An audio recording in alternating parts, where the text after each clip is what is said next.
Hi friends, welcome to our channel. Bhanumathi మా ఇంటి Mahalakshmi serial next ఎపిసోడ్లో ఏం జరగబోతోందో ఈ వీడియోలో చూసి తెలుసుకుందాం. అంత మంచి అమ్మాయికి ఇలాంటి కన్నతండ్రా అని అన్న పార్దు. అసలేం జరిగింది అని తెలుసుకోవడానికి ఈ వీడియోని స్కిప్ చేయకుండా ఎండ్ వరకు చూసేయండి. భానుమతి రాముల వారి విగ్రహాన్ని, పార్దు సీతమ్మ వారి విగ్రహాన్ని, పంతులు గారు లక్ష్మణుల వారి విగ్రహాన్ని, సూరి హనుమంతుల వారి విగ్రహాన్ని పట్టుకొని ఊరేగించుకుంటూ కళ్యాణ మండపం దగ్గరికి తీసుకెళ్తూ ఉంటారు. అలా స్వామివార్లని కళ్యాణ మండపంలో పెట్టిన తరువాత అయ్యవార్లు స్వామివారి కళ్యాణాన్ని ప్రారంభిస్తారు. అలా బలరాం పక్కన భానుమతి కూర్చుంటుంది. శారద పక్కన పార్థు కూర్చొని స్వామివారి కళ్యాణాన్ని చూస్తూ ఒకరినొకరు చూసుకుంటూ నవ్వుకుంటూ మురిసిపోతూ ఉంటారు. ఇది చూసి శాంభవి భువనాలు ఇద్దరు చాలా కోపంగా ఉంటారు. అప్పుడు భువన, చూసావా మమ్మీ, వాళ్ళిద్దరూ ఒకరినొకరు ఎలా చూసుకొని నవ్వుకుంటున్నారు? వాళ్ళిద్దరూ అలా నవ్వుకుంటూ ఉంటే నాకు ఒళ్ళంతా మండిపోతున్నట్లుగా ఉంది. అది నా బావకి లైనేస్తోంది మమ్మీ, నువ్వేమీ చెయ్యవా అని అంటుంది. అప్పుడు శాంభవి, చూస్తున్నాను భువన, నేను మంచి సమయం కోసం చూస్తున్నాను. ఇందాక పార్థు రాకపోయి ఉంటే ఆ అమ్మాయి పని అప్పుడే అయిపోయేది అని అంటుంది. అప్పుడు భువన, నువ్వు చెప్పావనే వాళ్ళకి నేను సారీ చెప్పాను, లేకపోతే అస్సలు చెప్పేదాన్నే కాదు అని అంటుంది. అప్పుడు శాంభవి, కేవలం పార్థు ఉన్నాడు అనే నీ చేత నేను సారీ చెప్పించాను. నువ్వు అక్కడ సారీ చెప్పకపోతే పార్థు దృష్టిలో నువ్వు చాలా పొగరుబోతు దానిలాగా పడిపోతావు. అప్పుడు పార్థు నీ మీద ద్వేషాన్ని పెంచుకునే అవకాశం ఉంది.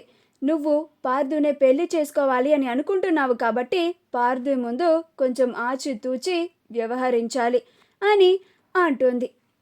అందుకే నేను తొందరపడద్దు, ఆవేశపడద్దు అని చెప్తోంది.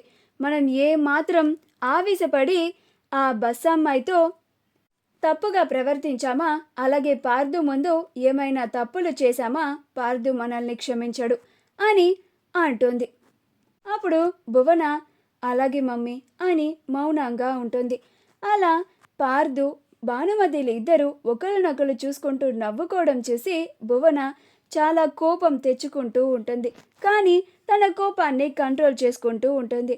అలా స్వామివారి కళ్యాణం అయిపోయిన తరువాత బలరాం కుటుంబం అంతా కళ్యాణం చాలా బాగా జరిగింది కదా అని మాట్లాడుకొని స్వామివారి అక్షింతలని తీసుకుని అందరూ తిరిగి ఇంటికి వెళ్ళడానికి కార్ల దగ్గరికి వస్తారు.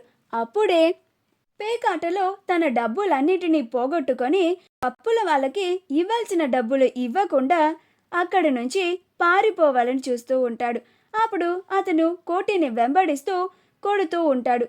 ఎంత ధైర్యం ఉంటే డబ్బులు ఇవ్వకుండా పారిపోతావా అని కొడుతూ ఉంటాడు. అలా బలరాం వాళ్ళ కారు మీద కోటి పడతాడు. అలా వాళ్ళిద్దరూ డబ్బుల గురించి కొట్టుకుంటూ ఉంటారు. ఇది చూసి బలరాం చాలా కోపం తెచ్చుకుంటూ ఉంటాడు. అసలు ఎవరు వీడు? ఉదయం గుడికి వచ్చేటప్పుడు కూడా ఎదురు పడ్డాడు, ఇప్పుడు ఇంటికి వెళ్ళేటప్పుడు కూడా ఎదురు పడుతున్నాడు.